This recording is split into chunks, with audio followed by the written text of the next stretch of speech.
ओशो के और वचन सुनने के लिए कृपया सब्सक्राइब जरूर करें। इन 100 वर्षों में विनीत की विधियां काफी विकसित हो गई और अब हम मनुष्य का बुद्धिमाप, IQ, इंटेलिजेंस कोशिएंट जान सकते हैं। एक आदमी के पास कितनी बुद्धि की मात्रा है वो जानी जा सकती है। ये जो बुद्धि की मात्रा है, इसके निरंतर अनेक अनेक प्रयोगों ने जिसकी कल्पना भी नहीं थी उस दृष्टि को दिया, और वो ये है कि अगर 100 व्यक्तियों में एक व्यक्ति प्रतिभाशाली होता है, जीनियस होता है, तो एक व्यक्ति इडियट होता है, महामूढ़ होता है। अगर 10 व्यक्ति तीक्ष्ण बुद्धि के होते हैं तो 10 व्यक्ति मंद बुद्धि के होते हैं। जो अगर हम 100 व्यक्तियों को 2 हिस्सों में बांटते हैं तो जो ऊपर 50 लोग हैं, ठीक उनको संतुलित करते हुए 50 लोग दूसरे छोर पर होते हैं। अगर आपको 10 प्रतिभाशाली व्यक्ति पैदा करने हैं तो आप अनिवार्य रूप से 10 मूढ़ व्यक्ति पैदा करने में सफल हो जाएंगे। ये बहुत हैरानी की बात मालूम पड़ती है। इसका अर्थ तो ये हुआ कि जितना हम लोगों को तीक्ष्ण बुद्धि देंगे, उसी अनुपात में हम कुछ लोगों से बुद्धि छीन भी देंगे।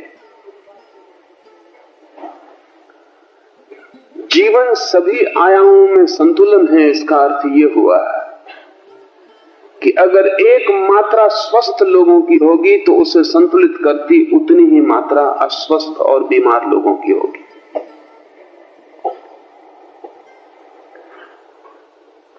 लाओस से कहता है कि संतुलन से बचा नहीं जा सकता। अगर हम अच्छे लोग 10 पैदा कर लेंगे तो 10 बुरे लोग अनिवार्य रूप से पैदा हो जाएंगे। वो अच्छे 10 लोगों का दूसरा पहलू है, और जैसे एक सिक्का एक ही पहलू का नहीं हो सकता, वैसे ही इस जीवन के रहस्य में भी एक व्यक्तित्व एक ही पहलू का नहीं हो सकता।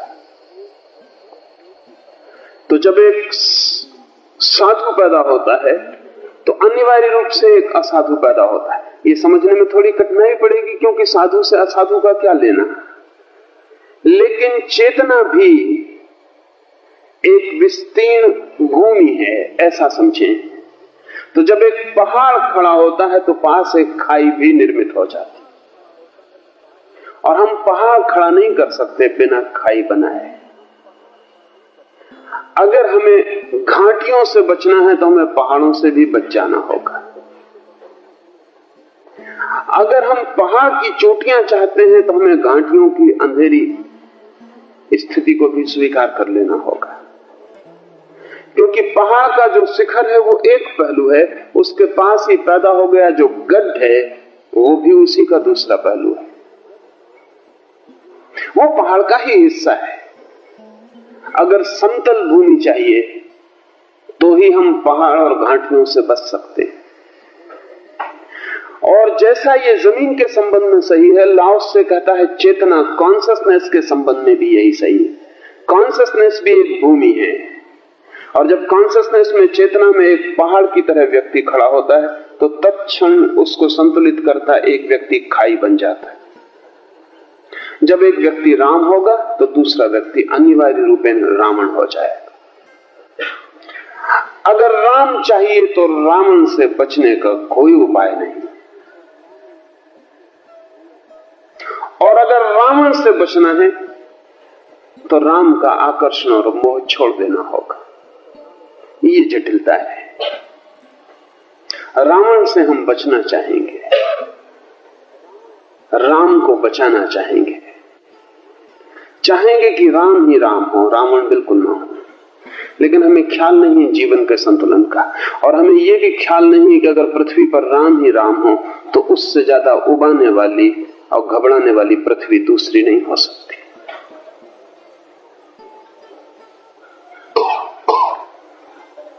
अगर सारे लोग राम जैसे हों तो बहुत बोर्डम और बहुत ऊब पैदा करने वाले होंगे।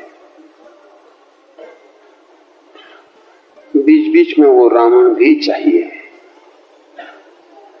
वो राम से ऊब पैदा नहीं होने देता, वो राम में रस को बनाए रखता है। रावण भी अकेले नहीं हो सकते। भले आदमी के होने के लिए बुरा आदमी जरूरी है, बुरे आदमी के होने के लिए भला आदमी जरूरी है। सब भले आदमी बुरे आदमियों पर निर्भर होते हैं, सब बुरे आदमी भले आदमियों पर निर्भर होते हैं। इंटरडिपेंडेंट। न तो भले आदमी स्वतंत्र हैं और न बुरे आदमी स्वतंत्र हैं, एक दूसरे पर निर्भर हैं। ये निर्भरता बड़ी कठिन है समझनी, क्योंकि हजारों हजारों साल से हमारी आकांक्षा रही है भले लोग हों बुरे लोग ना हों, बुद्धिमान लोग हों बुद्धिहीन लोग ना हों, चरित्रवान लोग हों चरित्रहीन लोग ना हों। हम इस कोशिश में लगे हैं कि प्रकाश ही प्रकाश हो, अंधेरा ना हो। हम इस कोशिश में लगे हैं जीवन ही जीवन हो, मौत ना हो। हम इस कोशिश में लगे हैं सुख ही सुख हो, दुख ना हो। लाओस से कहता है हमारी कोशिश असफल होगी ही। इसलिए मजे की बात है कि जो आदमी जितना सुख चाहेगा उतना दुखी हो जाएगा।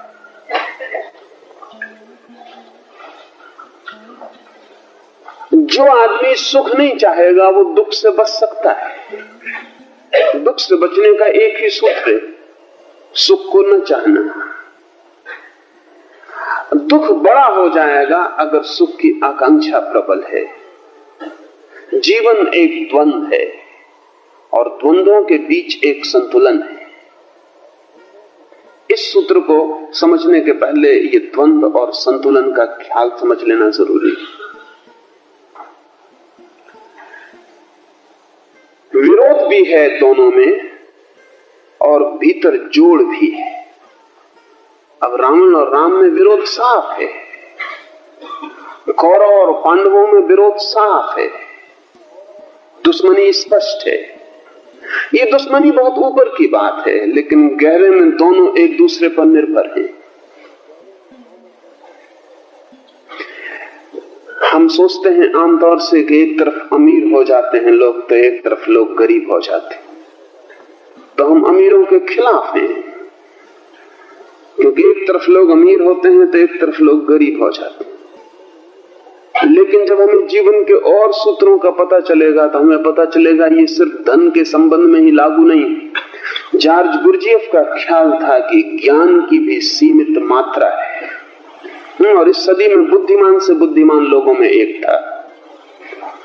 उसका ख्याल था ज्ञान भी सीमित है, इसलिए जब कोई आदमी ज्ञान इकट्ठा कर लेता है तो दूसरा आदमी ज्ञान की दृष्टि से दरिद्र हो जाता है। चेतना भी सीमित है, और जब एक व्यक्ति परम चैतन्य को उपलब्ध हो जाता है तो कोई दूसरा व्यक्ति चेतना की दीनता को उपलब्ध हो जाता है। और न केवल सीमित होने के कारण बल्कि संतुलन के लिए भी आवश्यक है, अन्यथा जीवन की व्यवस्था टूट जाए, सब बिखर जाए। इसलिए एक अनूठी बात मनुष्य के इतिहास में दिखाई पड़ती है कि जैसे जैसे सद्गुणों की आकांक्षा बढ़ती है वैसे वैसे दुर्गुण भी विकसित होते हैं। लाओस से कहता है कि एक ऐसी अवस्था भी है प्रकृति की जब हम द्वंद्व पर ध्यान नहीं देते, वही परम अवस्था है। उसे वो ताओ कहता है, उस स्वभाव की अवस्था को, जब हमें दुर्गुण का भी पता नहीं और सद्गुण का भी पता नहीं, जब हमें यह भी पता नहीं कि साधुता क्या है और असाधुता क्या है, वो परम शांति की अवस्था है। जैसे ही हमें पता चला कि साधुता क्या है, उसका अर्थ हुआ कि असाधुता का हमें बोध हो गया है। इसलिए बहुत मजे की बात है कि साधुओं को पाप की जितनी समझ होती है असाधुओं को उतनी नहीं होती, और साधु जितनी बारीकी से पाप को जानते हैं असाधु उतनी बारीकी से नहीं जानते। अगर किसी व्यक्ति को स्वास्थ्य का ख्याल आ गया तो उसका अर्थ है कि वो बीमार हो गया है। जिन लोगों को जितना स्वास्थ्य का बोध होता है वे उतने ही बीमार होते हैं, और जो आदमी 24 घंटे स्वास्थ्य का ख्याल करता है वो आदमी कभी स्वस्थ नहीं हो सकता। ये भी एक बीमारी है और गहरी बीमारी। लाओस से कहता है कि ताओ का पतन, वो स्वभाव का पतन कब हुआ? महान ताओ के पतन पर मानवता और न्याय के सिद्धांत का जन्म हुआ, ह्यूमैनिटी एंड जस्टिस।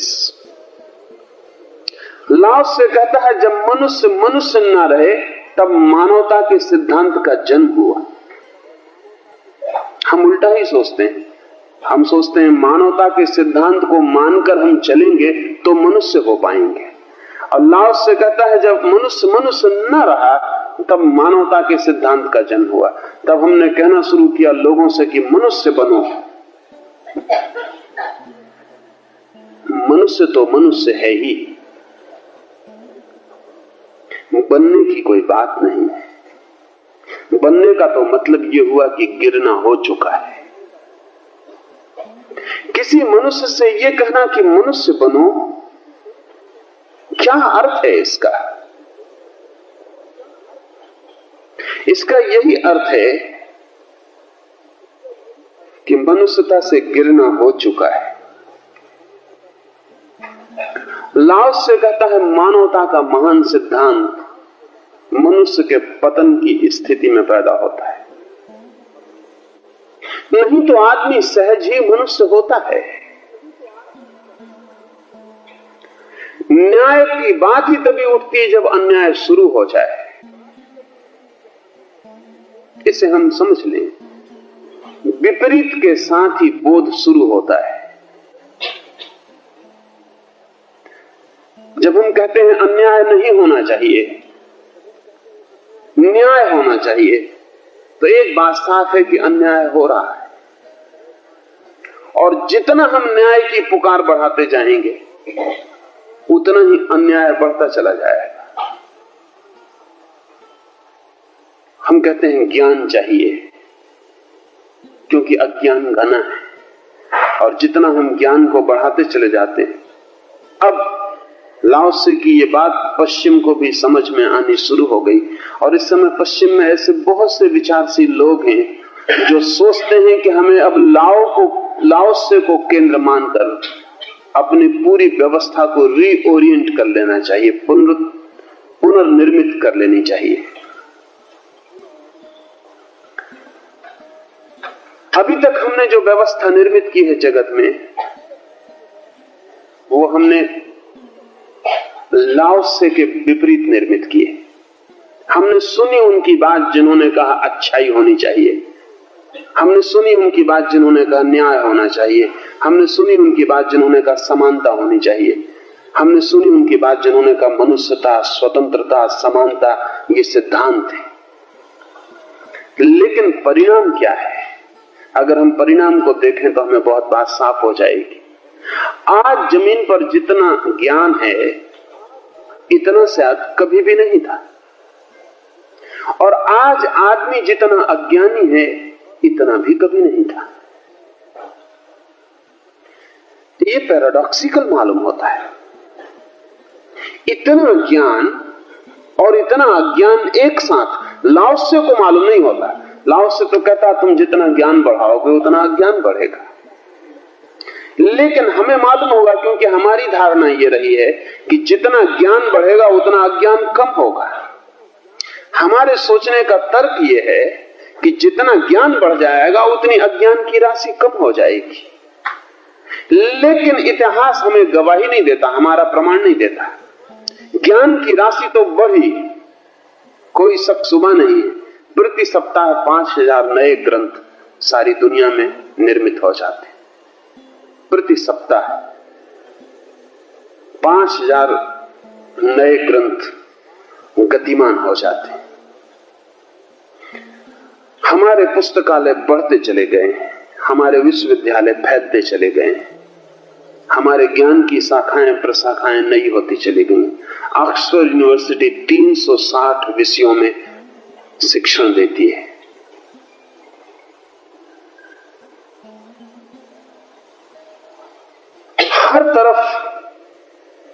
हम ज्ञान की राशि को बढ़ाते चले गए हैं और हर रोज हमें ज्ञान की नई शाखाएं तोड़नी पड़ती हैं, क्योंकि ज्ञान इतना हो जाता है कि एक ही शाखा पर भारी हो जाता है, संभाला नहीं जा सकता। आज अगर कोई आदमी सिर्फ छोटी सी आंख के संबंध में भी पूरा विश्व साहित्य जानना चाहे तो एक जीवन छोटा है। वो कितना ही जानता चला जाए,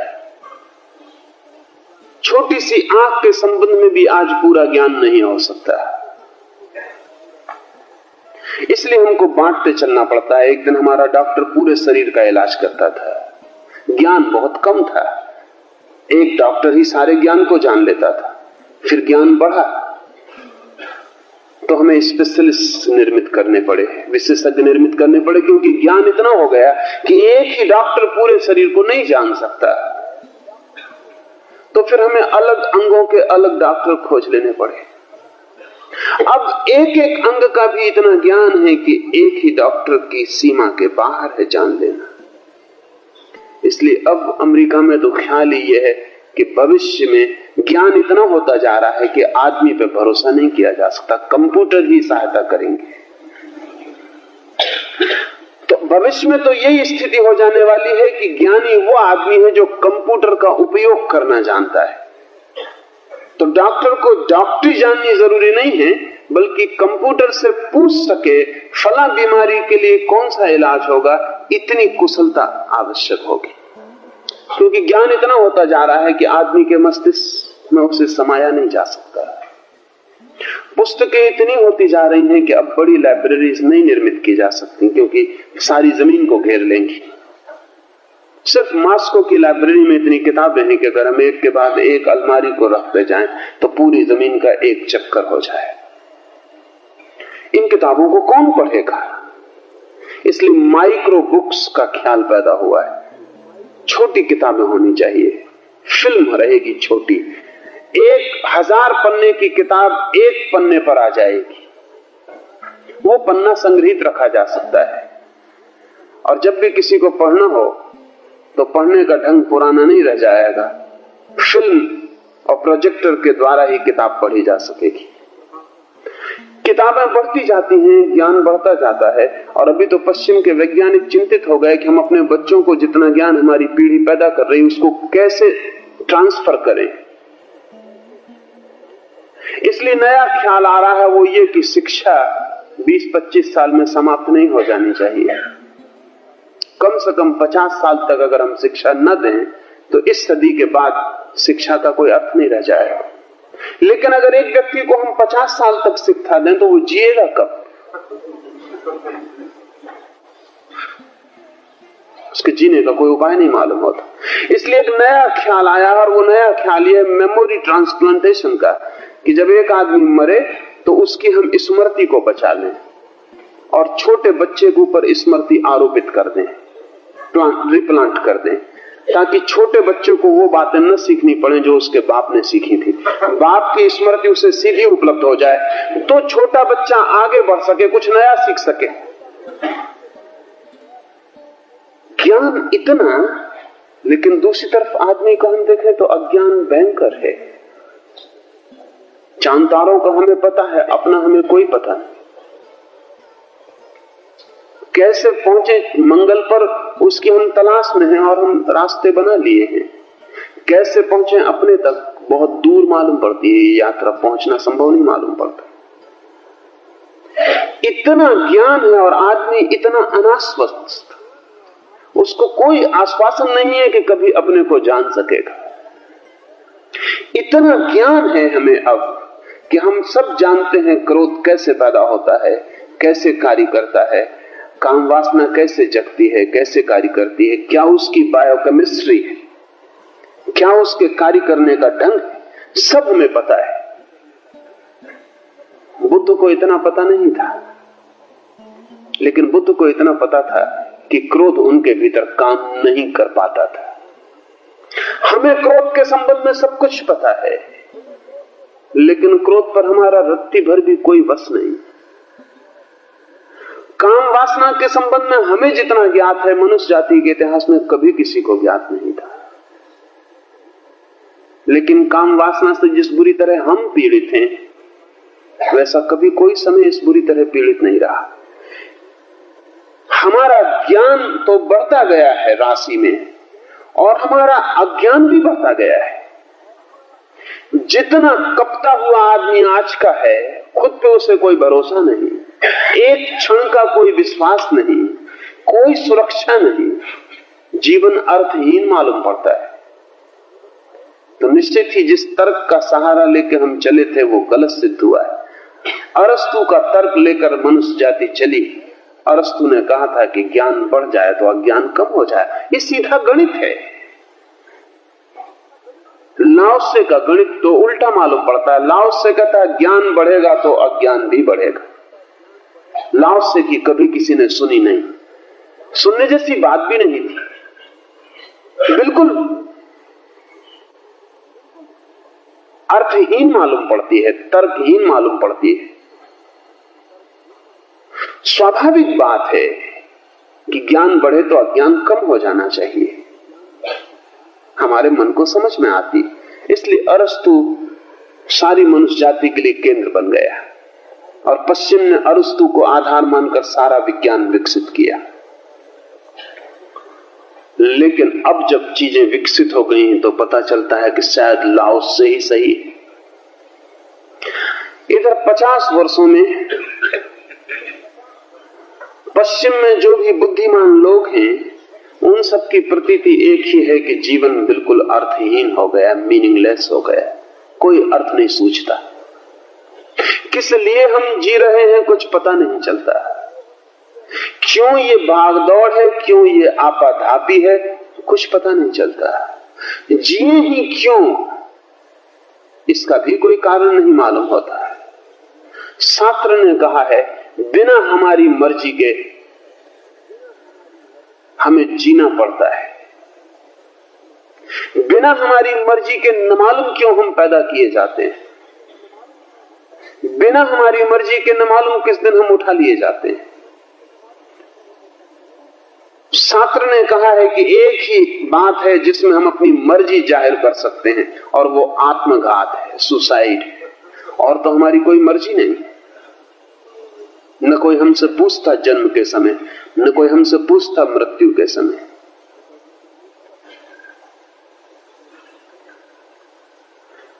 ये जीवन एक दुख स्वप्न, एक नाइटमेयर मालूम होता है। इधर 50 वर्षों में न मालूम कितने विचारशील लोगों ने आत्महत्या की है। ऐसा कभी नहीं हुआ था। 50 साल के पहले दुनिया में आत्महत्याएं हुई हैं विचारहीन लोगों के द्वारा। इन 50 वर्षों में जो आत्महत्याएं हुई हैं वो है विचारशील लोगों के द्वारा। ये गुणात्मक भेद। 50 साल पहले जो आदमी आत्महत्या करता था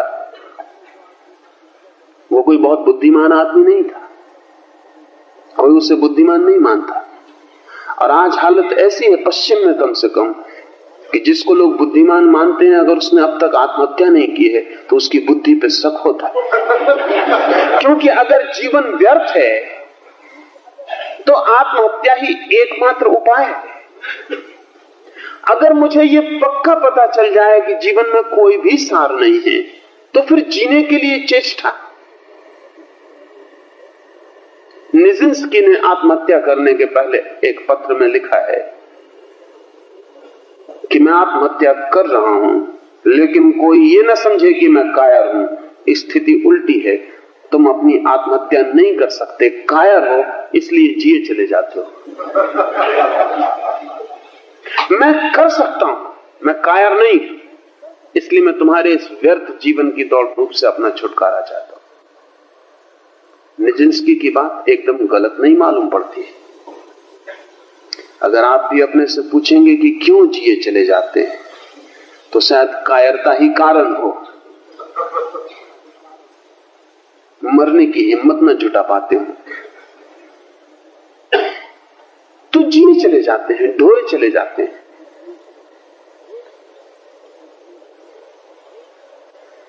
ये ढोने का भाव पहली दफा आया है दुनिया में। ज्ञान के बढ़ने के साथ आत्म अज्ञान बढ़ गया। इधर राशि बढ़ गई बाहर के ज्ञान की, इधर भीतर अज्ञान की राशि बढ़ गई, संतुलन पूरा हो गया। लाओस से कहता है कि आत्मज्ञान नहीं जन्म सकता जब तक इस बाहर के ज्ञान से छुटकारा न हो।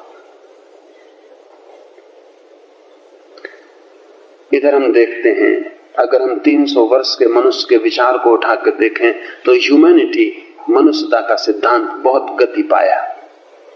लेकिन इन 300 वर्षों में हमने जितने युद्ध किए और जिस भयंकर ढंग से युद्ध किए, उनकी कोई तुलना इतिहास में नहीं।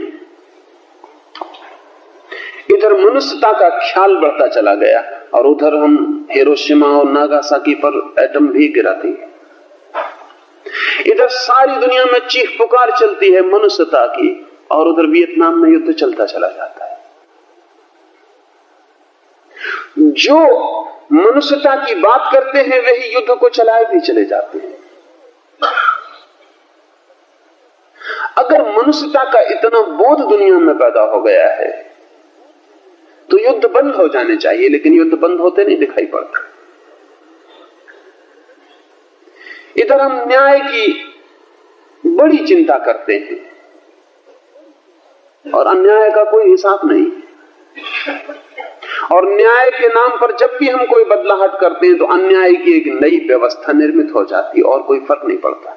हमारी सब क्रांतियां बीमारियों को नष्ट नहीं करती, केवल बीमारियों को कंधे बदल देती, और हमारे सब सुधार सिर्फ आशा बंधाते हैं, परिणाम कोई भी नहीं आता। जो हम चाहते हैं उससे उल्टा परिणाम आता है। सोचते हैं हम कि जितनी अदालतें होंगी, जितना कानून होगा, उतने अपराध कम होंगे, लेकिन आंकड़े उल्टी कहानी कहते हैं। जितने कानून बढ़ते हैं, जितनी अदालत बढ़ती है, जितने न्यायाधीश बढ़ते हैं, उतने अपराधी बढ़ते हैं, अपराधी कम नहीं होते। अगर हम 2000 साल का अपराध का इतिहास देखें तो ठीक अनुपात में बढ़ती होती है। कानून बढ़ते हैं, अपराधी बढ़ते हैं। अपराधी बढ़ते हैं तो कानूनविद डरते हैं कि कानून शायद कम है इसलिए अपराधी बढ़ रहे हैं, वो और कानून बढ़ा लेते हैं, अपराधी और बढ़ जाते हैं।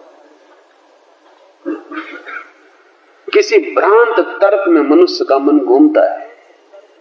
जब अपराधी और बढ़ जाते हैं तो हम और कानून की व्यवस्था जमा लेते हैं, और तब ऐसा मालूम पड़ता है कि अपराधी और न्यायाधीश के बीच एक गहरा संबंध है, और तब ऐसा मालूम पड़ता है कि चोर और पुलिस वाला एक ही सिक्के के दो पहलू, वे दो चीजें नहीं, कहीं भीतर जुड़े हैं। एक बढ़ता है, दूसरा भी बढ़ता है। एक की ग्रोथ दूसरे की ग्रोथ तभी हो सकती है जब दोनों जुड़े हों। कहीं भीतर जोड़ है, और एक का रस दूसरे को भी मिलता है और एक का जीवन दूसरे को भी मिलता है।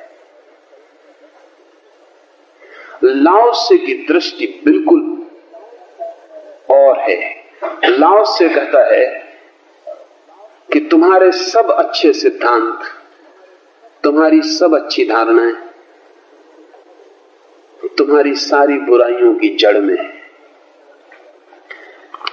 मानवता और न्याय के सिद्धांत का उदय हुआ जब ताओ का पतन हुआ, और जब ज्ञान और होशियारी का जन्म हुआ तब पाखंड भी अपनी पूरी तीव्रता में सक्रिय हो गया। कभी आपने ख्याल किया कि शिक्षित आदमी को बेईमानी से बचाना बहुत मुश्किल है, लेकिन तब भी हम ऐसा सोचते हैं कि शिक्षा की भूल से ऐसा हो रहा है। शायद शिक्षा में कोई कमी, शायद शिक्षा ठीक नहीं। अगर ठीक शिक्षा हो, राइट एजुकेशन हो, तो ऐसा नहीं होगा। फिर हम गलती कर रहे हैं। लाओस से कहता है कि शिक्षित आदमी को बेईमानी से बचाना असंभव है। असंभव इसलिए कि शिक्षा होशियारी देती है, होशियारी चालाकी बन जाती। शिक्षा समझ देती है,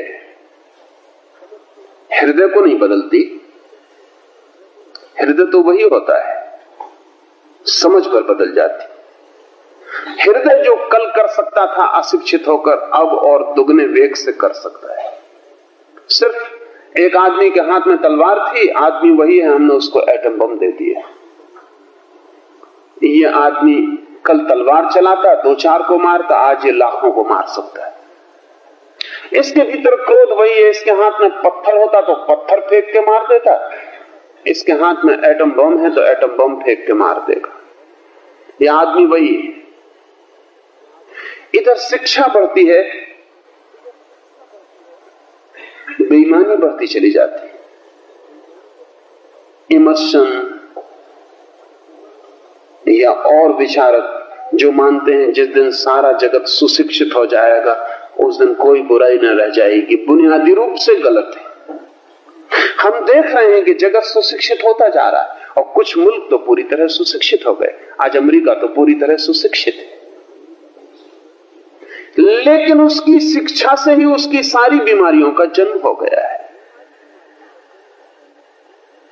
अच्छे लोग भी गलत तर्क को मान के चलें तो नुकसान पहुंचाते। एक मित्र मेरे पास आए, उन्होंने अपना पूरा जीवन आदिवासियों को शिक्षा देने में लगाया। बड़े प्रसन्न, उन्होंने भारी काम किया, बड़ा त्याग किया, काफी आनंदित हैं। सही होने का मजा है कि मैंने अपनी पूरी जिंदगी लगा दी, एक पैसा नहीं कमाया, मैं क्या नहीं कमा सकता था। जेल गया, आज केंद्रीय मंत्रिमंडल में हो सकता था, पार्लियामेंट में हो सकता था, वो सब पे लात मार दी। आदिवासी बच्चों को शिक्षा देने में मैंने सब जीवन कुर्बान कर दिया। मैंने उनसे पूछा कि तुम जो शिक्षा दे रहे हो, ये भी तो देखो कि जिन बच्चों को शिक्षा मिल गई है उनको क्या हुआ है। तुम मर जाओगे शिक्षा दे दे के इस ख्याल में कि बड़ा उपकार कर रहे हो, लेकिन दूसरी तरफ भी नजर डालो, जिनको शिक्षा मिल गई है उनको क्या हो गया है।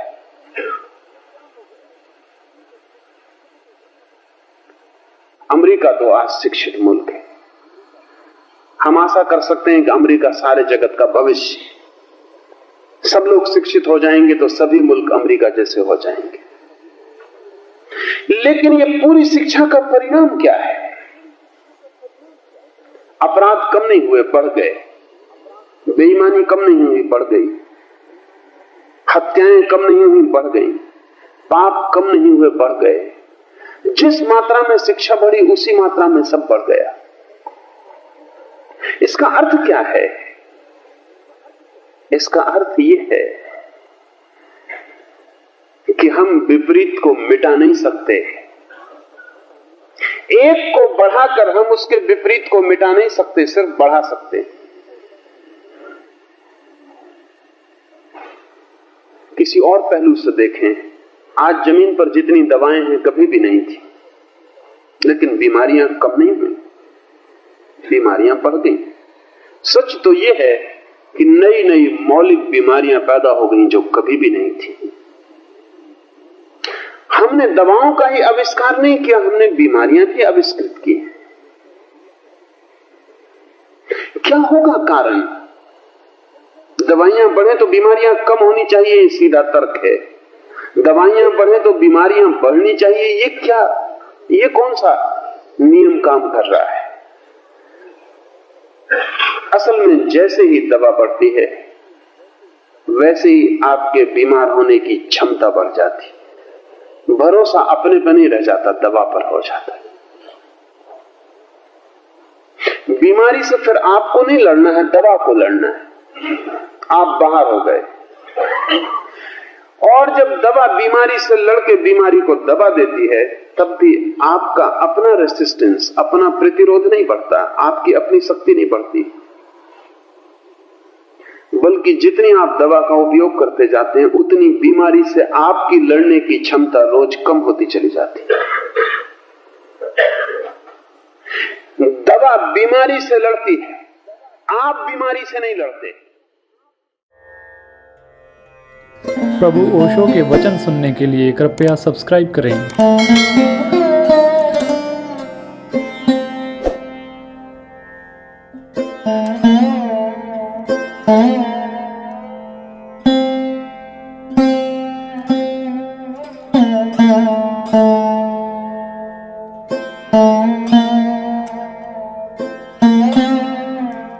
है।